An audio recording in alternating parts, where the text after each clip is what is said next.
Welcome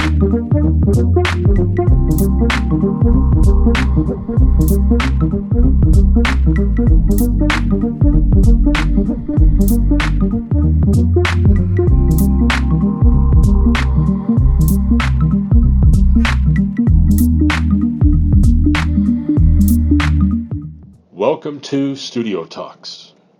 After hours. Hi, you're here with your hosts, Ember Boer and Grace Tuthill. Today we wanted to discuss talking about the challenges between thriving in your professional and your academic careers. And to bring on and talk about that topic in depth, we wanted to bring our guest artist today, Genesis, also known as the Mayor. Someone we know really well through our academic life and our professional life, and have had the privilege of working alongside. And we wanted to bring them today so we could discuss this challenge we all have faced explicitly. And before we get into the topic, we also wanted to let you know who the Mayor is. So without further ado, say hi. Drum roll. That is a drum roll. All right, thank you, Giraffe. Well, thank you for having me here today, and also allow me to bring my bodyguard, my hype man, Giraffe. Say hi, Giraffe. Arf! All right. Well, you know, Giraffe's not too talkative, but there's that. But I'm really here to discuss this conversation of what's that question of pursuing your academia, but the focus is your career. Because that's exactly why you go to school, right? You're hoping to gain some kind of elevation, so when you go apply the skills you learned at school, that you're prepared to take that job with confidence, right? You want to be like, I can run a class. I can totally teach you how to throw a lid. That you can take that challenge on. That you can that you're like have the tools to do those things because they appeal to you. Yeah. But the whole phrase of, I find interesting the value between emerging artists, an established artist, and then a student. It does feel a lot like they're so segmented, you know, and I feel like school keeps you busy enough that you can go through your whole career and then, you know, for some people walk out and be like, I don't know how to even approach being in the community, and everything's a competition. And my perspective and kind of what I've seen you do is that it's really more about community than competition.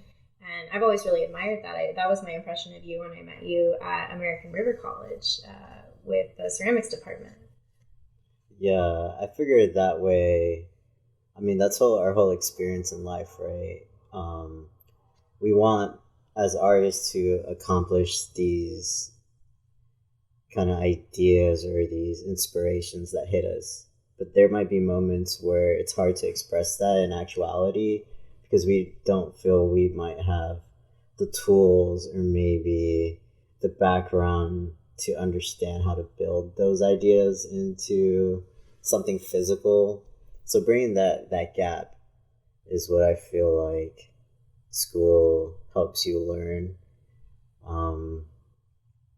But that's at best, right? It's not that school leaves you empty-handed, right? Yeah, like we gain a lot from our academic lives. Like part of me is obsessed. Like I was classically trained in painting and went to the Kansas City Art Institute and got like a brief savory taste of what that felt like. And I really enjoyed like rigorous critique and academic art, the fundamental principles, like the really nerdy nit and grit of it. And not that that's what everyone gets out of it, but there is that big element of it that that got me so invested. But so academia gives us a lot, but you go into academia hoping to get something more out of it. You want to make art your career. You want to make money doing the thing you feel so passionate about. So the transition period of how do I dip my toes in both and get the most out of them. And like I said, I was talking about this the other day. It was the idea that I think a lot of people are told, like, go get the paper and it'll do something for you. But in the art world and in getting an art degree, it feels like it's a large fallacy to tell people that if you go to art school and you take the classes and you get the grades, that it will turn into anything. Like, school's not the end point.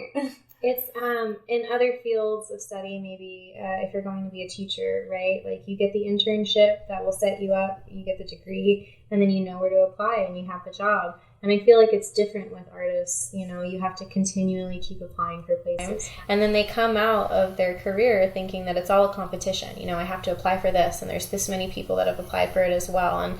And they don't actually know their place within the community. And one of the reasons I was so excited to have you on this episode, Genesis, was because I feel like you have overcome that hurdle or that perception that, you know, that you're a lone artist having to compete with everyone just to partake in the community, and that it's really about creating community and being a member of it. So my first impression of you, I was already impressed years ago when I had met you at ARC, and you had such a good relationship with our teacher, our ceramic teacher, Linda Gelfman. And you still maintain a relationship with her, a friendship or a... Yeah, it's like, you can definitely say she's mentored me in kind of like pursuing being an artist, because for me, that meant like I was just expressing. There's like a difference between expression, craft, artistry. Like, there's these subgenres, right? And then you're like having to divide yourself and figure out which genre you fit in as an artist. And I think that's why we go to school, to help us like really develop our own concepts, right? At least that's our main goal, hopefully, right? Right. If you're in it, if you really want that out of it, you seek it. And then, but then I realized like that's not everybody though. There's a lot of people we go to school with that are not in it for that reason or the same reasons. Almost surprisingly enough. Or just that struggle within our department. Like, they have this expectation of you to do this one thing or this one little show here. Not saying a little show like it's not meaningless, but they're just expecting this different caliber of participation. You know, like, they want you to participate in their little activities, and that's kind of like my whole goal with impact, you know. Impact, though, we should say what impact is. It's something we're all involved in. So, to circle back, Genesis, some of your credentials are the fact that you are a Sac State, a CSUS club president for the Impact group. So that's a recent development, isn't it? Yeah. And actually, that's honestly like, when you say you're living the college dream, like, that's that college dream.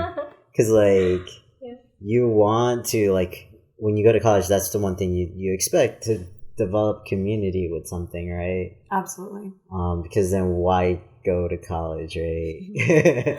I feel really lucky to be involved in this, because the way Impact started is a trip. It's actually kind of how I met you. I mean, it was really the first time we got to hang out, and you did not hold back. I was so impressed by your determination and inspiration to make this happen, even though I don't know where you got the idea that I would be the person to help you pull this off, or, you know, divest in this venture with you, even though I'm so happy we have.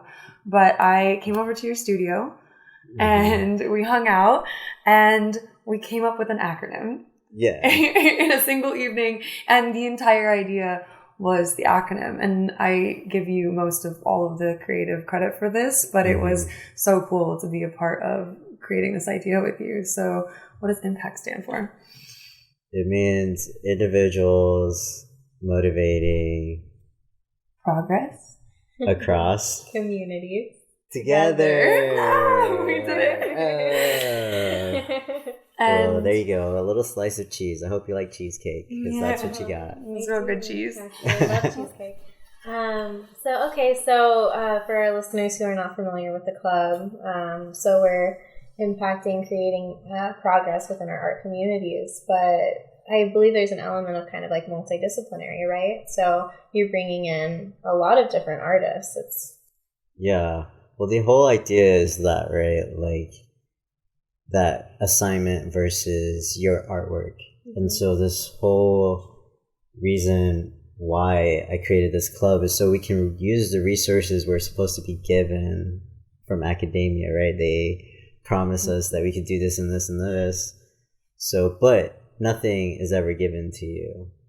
And I think that may be a misinterpretation. You have these expectations like, oh, I'm just going to meet the right like classmate or the right professor, right? Right, that'll just be like low-hanging fruit that's like right in front of you, when like really like you're climbing a little bit to like figure out exactly where those things are at. Yeah, or just like understanding like, okay, you have that assignment, but versus what it means to write a true artist statement for a show, these like different call entries. Like there's so much work that you're like, where's the art in it? When you become professional about it. And it's like, that is my struggle. And that's why I also go to school, because I'm trying to learn that balance of like being able to handle all of that, but also have space to create new work. Because I have to know how to like divide that body of work and then like express it to the audience, right? So so I can have that interaction, but that's also the selling point, right? Like, why are you an artist, right? Are you trying to be an artist because you want to express yourself to someone else? Do you want that connection? Is it about that human connection? Or is it that self-gratification that, yeah, I fucking did that shit, So it comes like at different angles, right? And that's that balance as well. Like, how thirsty are you for whatever reason? But it should lead you to create something, right? Yeah, that was one takeaway that I had from my time at CSUS as well. Like, if you want something to happen, you have to do it. That simple. And I don't feel like that's the same maybe for other majors. Maybe I don't even really need to say that. But for art in particular, if you have a vision, you are the only person that will create it. It's interesting you say that's your experience with CSUS, because I've been feeling that really strong in my professional life right now, running into other people who see me doing the thing and are like, doing the good thing, but do more of it, and also take more charge with what you're doing and how you implement it and how you externalize it, put it out there and interact with it. And so, yeah, like CSUS does that in its own ways, but like I've also have, my professional life has been giving me a different, like a similar side of that coin, right? Absolutely. And I guess that I meant to say that, like it starts at CSUS and then it's a continuation where your career is completely self-driven. You don't have anything guaranteed to you whatsoever. Yeah. I did also want to express the frustration this creates, because that's really where my passion for this episode comes from and this topic. I just wanted to get that out. Like, there's this frustration between like, God, they both feel so important. We glean so much from them. And the choice in moments where we have to pick, like time is a limited resource, right? And how we spend it is so important. Actually, I think that's why the club feels so important. It's this really decisive choice you've made to invest in bringing other people around you up. And I think it's so important, and we need people like you doing that. I mean, gosh, what would the Sacramento community be like without you? You're so essential. And, it's impacted me greatly. A little bit more cheese spray there, but it's and souffle. Give me that cheesesteak. So, but I wanted to say that because it's this time and effort you've put in is already doing so much. Well, that's like a frame shot right there. Can I get a frame shot? There you go. There we go. Frame shot. I don't know, just like I said, like that's wild to me, because for me it's coming at a different aspect of like, we all want to do something, right? And that's the whole thing of like corporate, right? All right, you always feel isolated in your titlement, like whatever your name tag is, that's your position, right? So the whole thing with like being brand as a student, right? It just seems like everything you're developing is at kind of the minimum level of requirement. But what is the difference between education and academia?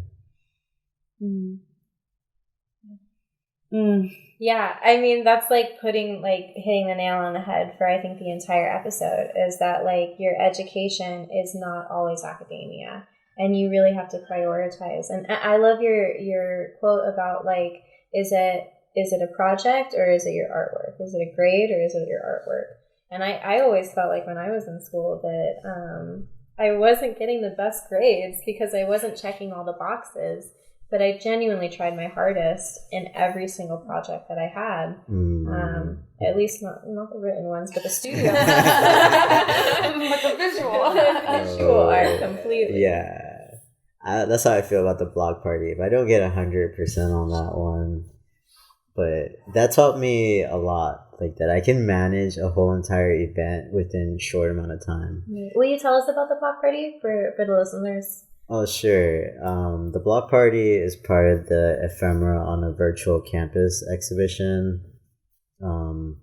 It's part of a Sac State, part of the art ball, as well as they'll show it with the fall at the Else Gallery.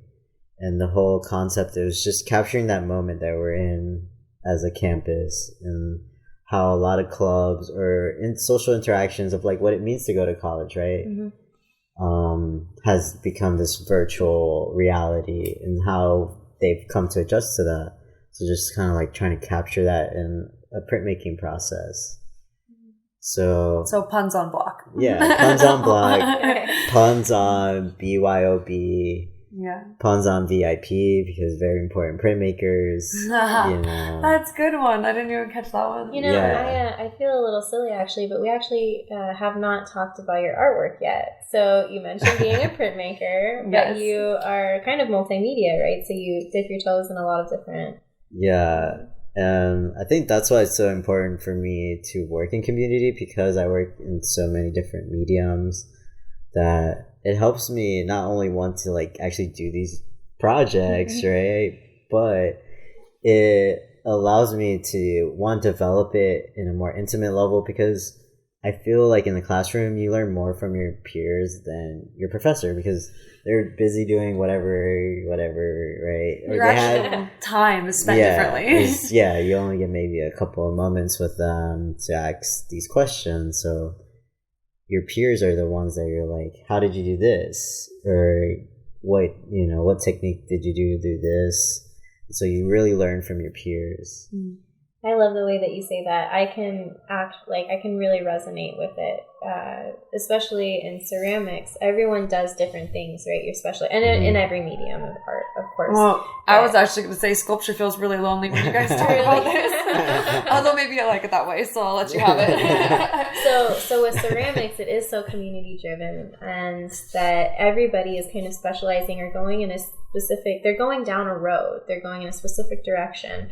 And so they're picking up tricks along the trade in their specific, studies. And so I'm just trying to get every little bit of information that, everybody has a collective information that I'm just trying to get from them to help me along the way.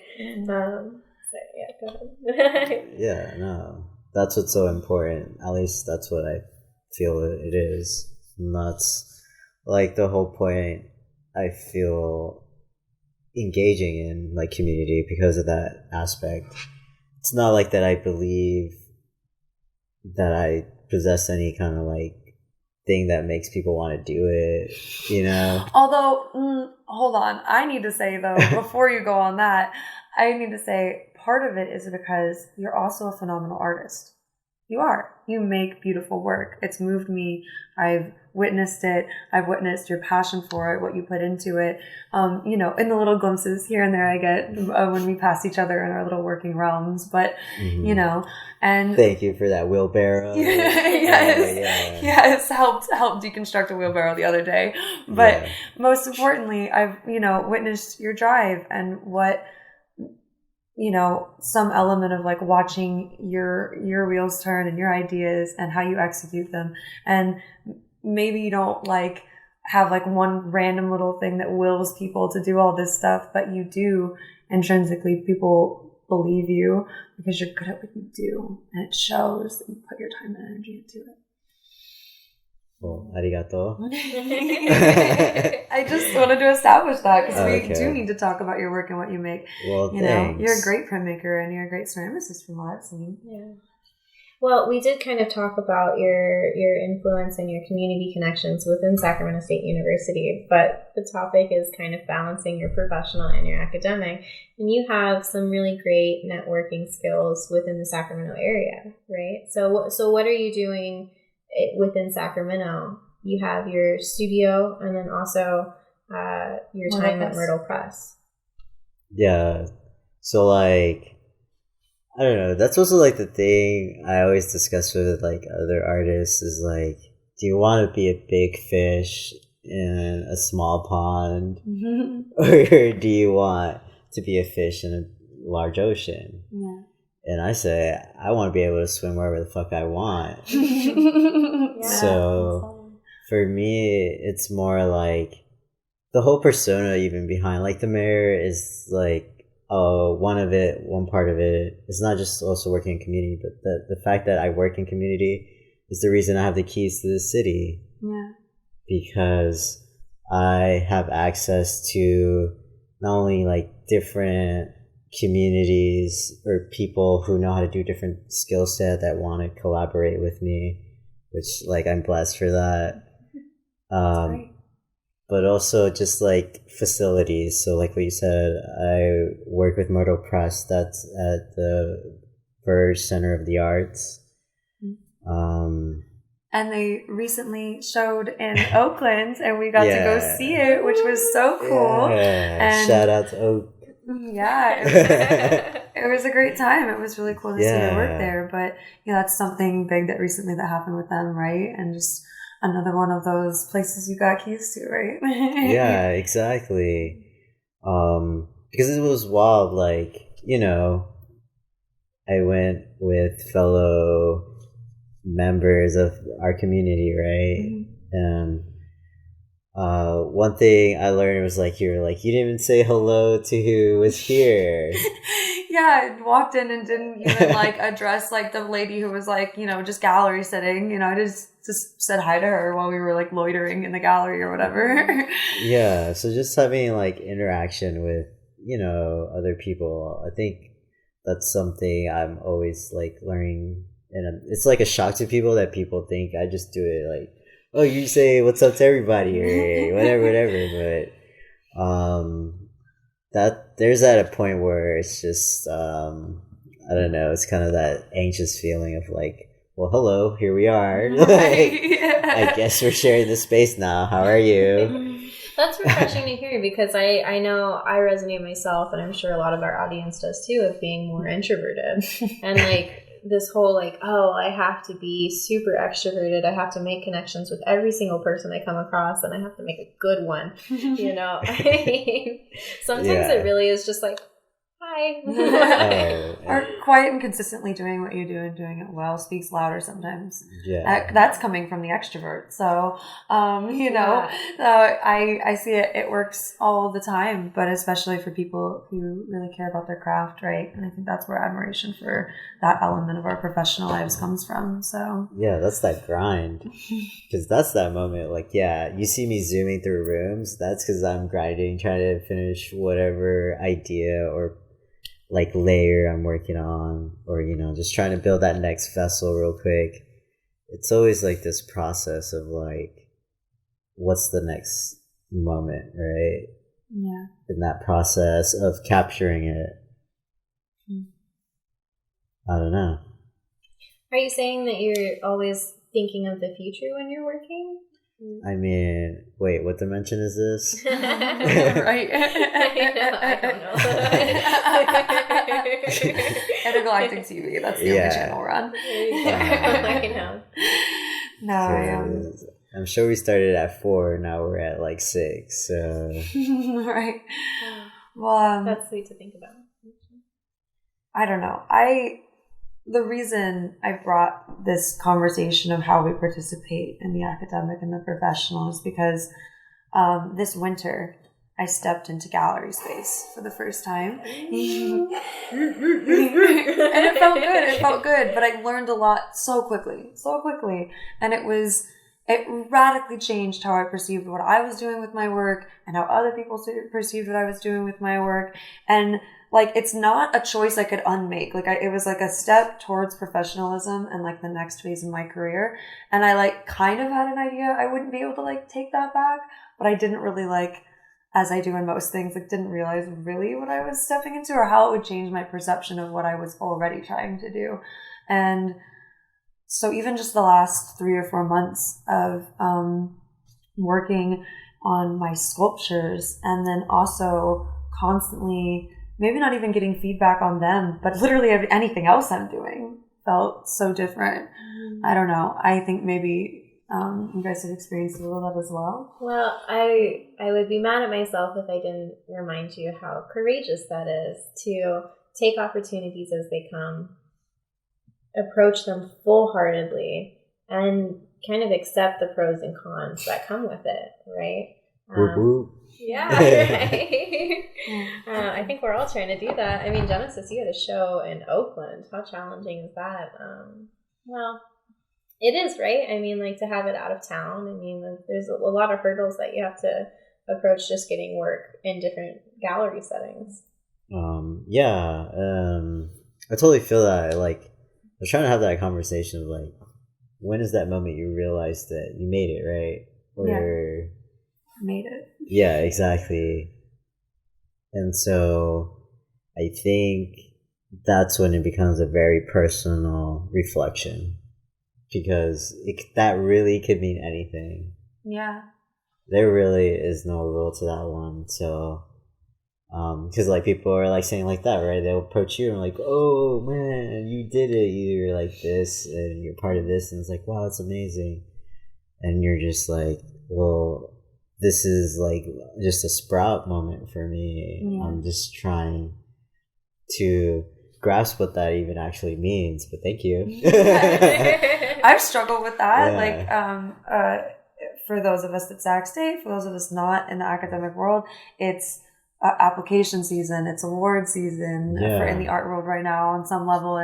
And so achieving awards and also working really hard and putting my energy into so many things and not even having a moment to step back and be like, what does that mean in relation to what I'm doing now? And there's a head in the books. I'm just making my thing and I'm doing, and things come your direction and either you take them into your orbit and kind of accept them, or you kind of like, they kind of scrape by. But, that's been a really big challenge for me, is like even trying to celebrate it or understand what it means in relation to like what you're already trying to do or moving towards. Yeah. Like rewind and highlight that, because that's exactly what I feel the process I'm developing right now. It's like that in between, right? It's like that push and pull, because it's like the amount of time I could put into school, I could be pushing to developing these shows outside of school, right? Like to develop that portfolio somewhere else, right? But really, it's cheesy, but school still helps you with those connections. And it's like what you said, it's what you put into it, right? And so grabbing that, and also like, go to grad school because they're going to pay for it, right? Right. Go to grad school. Find the ones who will pay for it, for sure. Do that, because that's where we're at. Because honestly, we're developing content, right? The whole museum towards the whole art history is because you're learning content versus like history, right?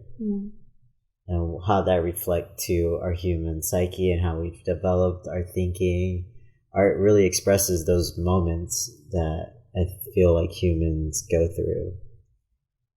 I like how you said that, because I have found myself not always having an appreciation for the classes, for the art history classes, and anything that wasn't studio, actually. Yeah, facts. Yeah.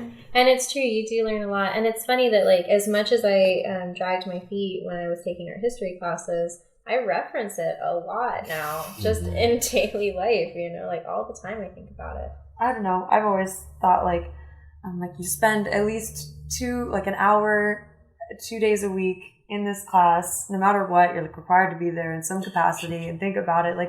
Like if nothing else, hope to glean just like one thing that actually benefits, like not something you just like, I now know a random fact, but like actually deepens your understanding of what you're trying to do. I don't think that's an outrageous thing to ask, but sometimes when you're in it and in the moment of it, it doesn't feel like that. You don't have a gratitude for the fact that you're taking things. You're more burdened by like, but right now what I could be doing is. I know. I was just a little brat the entire time. I was like, I want to go work on my sculpture. Yeah, exactly. Absolutely. But I found myself, you know, when I did step into this professional realm and I wasn't prepared for what the outcome was, I found myself pressured to make work I wouldn't have otherwise made. And I caved to it. And that's true. That's honest. And then I made a reaction sculpture that you were both there for. I made a reaction sculpture to this kind of, it wasn't a falsity. I didn't paint something I didn't feel, but it wasn't a whole truth. It felt like a half truth, and it was a pretty half truth, and that was great. But that was something that was a product of choosing my professional life, but specifically trying to choose like where my artwork's value lied, and it wasn't in what I was feeling in that moment. Could you physically describe the piece for us? Yeah, I can. So it's called Increments, Time and Increments of Light, Sacramento, and it was a rendition of a painting that I had done earlier about Kansas City that talks about the passage of time and experiencing your landscape as, as integral to your experiences. And it's really just a picturesque kind of idealistic version of Sacramento. And so it was a very happy and beautiful understanding of, why I love living here. Because I do love living here. I chose this life for myself and I built it for myself. But that painting was not entirely why the landscape feels important to me. And then I made a sculpture to respond to that, which helped. But that was a moment where, upon reflection of the painting, I went, would I have painted it if the forethought was like, I don't care if anyone wants it or not? Because I don't know if I would have painted it if the explicit intention wasn't for someone to want it. So but that felt so much more nominal after the fact of creating, and I was like, that was a lot of time spent on a piece that was just an assignment. Just an assignment. Yeah. That's a great way to, yeah. Because that's that balance, right? But what did I gain out of doing all of that, even though it was the long way around? That realization is education, but not academia. And I gained it through my professional life. That was an education moment of realizing that it wasn't the right and recognizing what that felt like. So I don't make that mistake again. So I learned something quintessential that I don't actually know school could have taught me that. School doesn't teach you much about the desire for your work and how that affects it. Well, definitely. I mean, that's our whole struggle, right? We're trying to find true critiques, right? And the whole point of a critique is development and getting more insight into the ideas you're trying to develop. That's what I see the purpose of critique is. And yeah, if it's not able to give you that insight, then I don't know what that was, but just a comment. Comments and critique do not feel the same. Yeah, exactly. Critique does something in here. I know. Something inner for sure. This is just a little sidebar, but Ember and I know. Well, I was going to say, Ember and I share the perspective that we want to be ripped apart in critique. We want people to be brutal to us. Do you relate, or? Do you have a different, maybe more holistic approach? 'Cause like, well, yeah, I definitely want them to pick the parts that is lacking because that's the whole point I'm trying to develop. Mm-hmm. So yes, please rip into it if you need to, but with purpose. Don't just rip into it because you don't understand it. Yeah, we don't I like think bullies that's over here. the difference. I have a better question. Andrew Connolly asked this in class, and everyone had a drastically different answer because it kind of makes it tricky. It's, should critique hurt? Should critique hurt? And I think that's a really clever way to ask it. Should it hurt? I think if hurt is the same as emotion, then sure. Because you want to feel, that's what drives motivation, right? An emotion. I mean, they both share the same fucking mo in the word. They're both doing something. And so I always look into those relations in words, and that also like kind of explains everything else. Nice connection there, huh? Yeah. But that aside is like the whole purpose you're trying to even fucking have those wheels turning, right? Right. I don't know. My actual answer in class was on the spur of the moment, because he asked everyone to answer it, but it was that I don't bring my emotions to critique. And I didn't mean that in like a cold, like, I'm heartless, but more of like I don't bring my feelings here. I bring my ears and I bring my ideas and I lay them out in front of you because I want to know what their perception is. I want to know it honestly. I want to know it purely. And I don't bring how that makes me feel because I'm here to understand how it makes you feel. And so bringing like strong emotions and jaded opinions about what I'm trying to do and holding that really hardly in my heart while trying to intake how it made other people feel feels maybe counterintuitive. So should it hurt? Like, no, it shouldn't hurt my feelings because I'm not bringing my like sensitivity, my emotional sensitivity. I'm bringing my receptiveness. I admire that. It sounds very much like evolved. You know what I'm saying? I would say it's difficult for most people to separate their artwork from their identity. You know, I mean, you put so much emotion into your artwork that it's difficult for most people to come into critique. And maybe that's something that limits us in critique, right? Everyone feels so tender about it that the other classmates can't really approach it without feeling like a personal attack on you. And it's like, yeah, personally attack me. I would like to develop and grow. Like, really, please, thank you. But I agree about this, like really taking a logical approach to being like, well, we're not here to talk about me as an individual. We're here to talk about the effectiveness of the visual elements of my visual artwork. Yeah, that's exactly what critique is. Should be. So, I mean, for all of my like frustrations with school and making me spend time away from my actual artwork, critique is one element of the academic career that has been so influential for me. Wouldn't trade it for anything. I know, it's so nice. It's so good. I think for me, it's just like taking access to everything. Like, yeah, critique is this, but what is that if you don't apply it? So taking advantage of like studio time, that's key. Absolutely. Because, I mean, that's where you can really grow those skills. And not only that, but that's the whole reason why you got to sign up to do that, right? You don't have this at home, so you go to school. Yeah.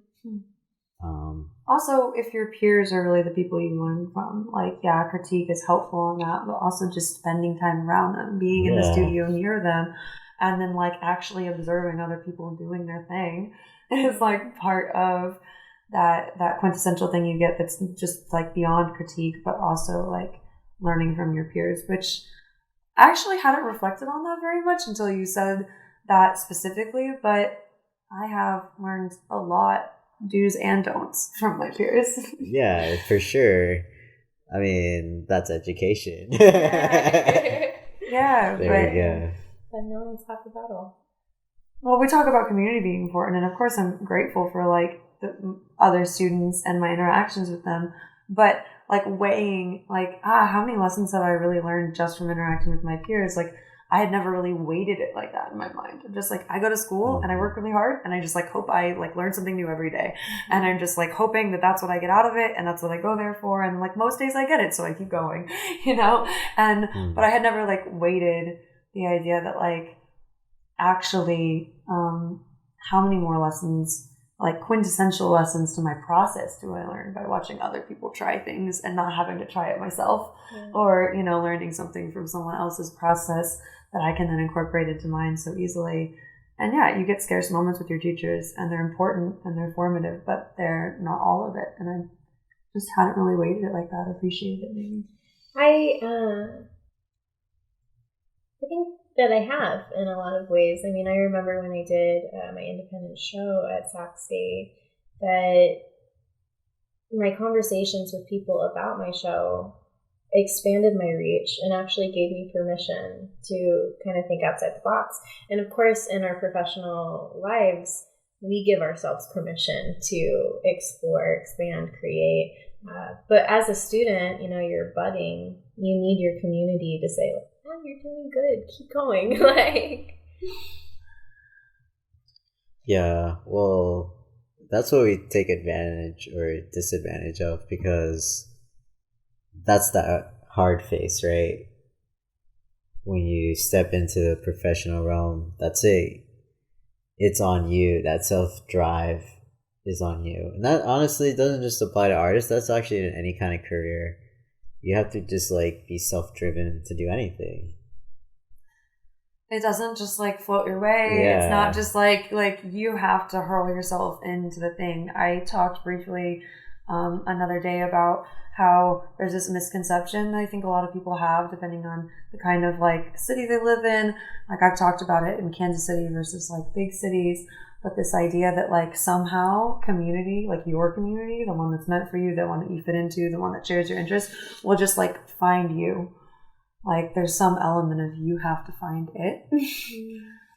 so we've talked about being social. I know. Looks around room. Well, we've talked about being so self-driven and putting yourself within your community. Genesis, can you tell us about some stuff that's up and coming for you? What or chapter? For us, really. I mean, as Impact. I know there's a lot of things coming. You have goals. You got stuff you're working on. We know it. Well, yeah, that's what I'm saying. Like, that's what I've also been like tripped about recently. Is like so many things are happening that you kind of almost live in the future. That's what I'm saying. That whole reference of future, because now you have things set up for months. So like you're just either waiting for that to be prepared for that, or you're playing everything in between before that. And it's trying to find that balance, right? So something really super exciting is I'm also president of the Print Club. Shout out to the Print Club. Yes. Two-time president here. And we're actually doing a national jury exhibition at Sacramento Fine Arts Center this November. Very cool. Yeah. So it's going to be, one, it's historical for them because they've been doing this show for like the past 30 years, and it's never been at a national level, but also it's never been like print focused. So that's what's really exciting about this like collaboration. Very cool. And is it just the members at Sac State, or is it broader than that? Yeah, so we're actually collaborating with the NCA, the Northern California Arts. Oh, very cool. And so they're who we're collaborating. The event's just at the Sacramento Fine Arts Center, but they're the ones like funding this collaboration. They're the people who are hosts that always host this show. It's their show. Yeah. And so they actually saw like they really liked what we were doing, and like kind of like not just our talent, but like the kind of things that we're like trying to develop. Like went and like over the summer took them on virtual museum tours. We'd go see print shows like randomly just to do something, you know? There you go. Wow. And so, yeah, that's what I'm saying. Just like those little random things that you think don't mean anything at the moment because you're just trying to engage something like really goes beyond your own bubble. Like that's what I'm saying. Like you can perceive your own bubble, but how far does that ripple effect, right? You know, something I've actually always said is that the only difference between being a academic or student artist and being a professional artist is the role you choose to play in your community. And like, I think you really embody that. You're choosing to play a certain role that allows you to do both and go between them, like really successfully. I think that you're accomplishing quite a lot with what you're doing. It's really cool. Well, thanks. That's pretty wild because, like I said, it's kind of that focus, like you just developing your work, right? You know, that drivenness of like, what does art mean to you, right? And then once you answer that, it's like, how do you apply that so everyone understands your motive, right? Yeah. And then if you accomplish that, then easier said than done. Yeah, exactly. Then it's that when I make it is when people gravitate to my work, or this, you know, like when are you successful? Is it because you can make your work, or is it because everyone gravitates towards internal it? markers, external markers? Like what is Yeah. do you even have to decide an answer for the question? Like that sounds like I'm sure it's individually based, right? Of course, but still, it still feels like a whirlwind to even try and place what that moment would be for me, at least. Or maybe just because we live so much in the future, we're just trying to figure out what we want to do next, let alone what it means to then have accomplished it. But more importantly, just like, I just know I want to do that, and less concerned about like what actually reaching it means, and more concerned about like how it comes into being. And then just like by the time you reached it, you're already like living in the next thing. And the plague of like making things, being a creator, externalizing, you know, by the time you've made the thing, you might already be, you know, a moment or two. You've been learning from it the whole time. Yeah, that's another note for like in your professional life, right? You apply to shows, you keep making work, but the work that you're showing is not the work that you're working on currently, because all of it takes so much time. So like you're showing a body of work that's from you 6 months ago, and it's like you're like, you guys wouldn't understand where I'm at now, though. Yeah. Just a distance from what, you know, the moments. Not that it's alien, but it's also kind of just like adjacent. But how wonderful is that, though? I mean, like, not to talk too much smack, but I think all of us have seen artists that have found a niche and stayed in it completely because it sells, or, you know, because they, you know, whatever reason. I mean, there's... Shout out to Sacramento. Oh, man. But really, but getting comfortable is not what I think any of us are out to do with our artwork. And yeah. I think that's why we're here, right? Absolutely. That's exactly why we're right here. Yeah. That's this dimension. That's for sure. That's the dimension. Yeah. Well, Genesis, I just wanted to say thank you so much for coming again. I had a great time. I love talking to you. All right. Yes. Well, it was lovely. Thank you.